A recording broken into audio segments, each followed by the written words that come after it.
It actually does because anybody who's, I don't know how many of my sorrel readers are listening to the live, but they often mention that they can see how I'm pulling that in. And I think Sorrel's story kind of resonates with people because she starts as a baby, right? So they're following her through this process and what she has to deal with.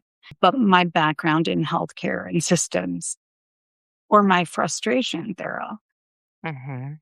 And that I think that's what makes the story work because it's not forced. Yeah, I love that. And I think that's a really important point that I'd like to underscore for people on this, that whatever you write, whether it's creative nonfiction, it's fiction, it's essays, a lot of times people want to shed a former identity to take on a new one.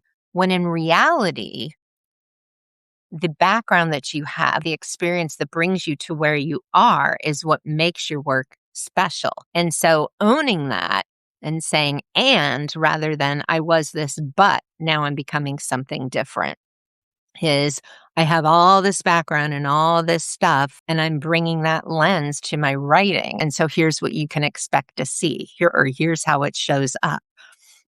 And I think that's really interesting. I think that would be something if you were to do a live and talk about the influences for Sorrel and where you pulled thoughts from. I think people would be, if you guys would be interested in listening to that, put a me in the chat and let her know because I think one of the great things, I'm getting lots of hearts. Yay. Hi, everyone. Oh, my Okay. fans. I love them. I think that we want to know how writers think.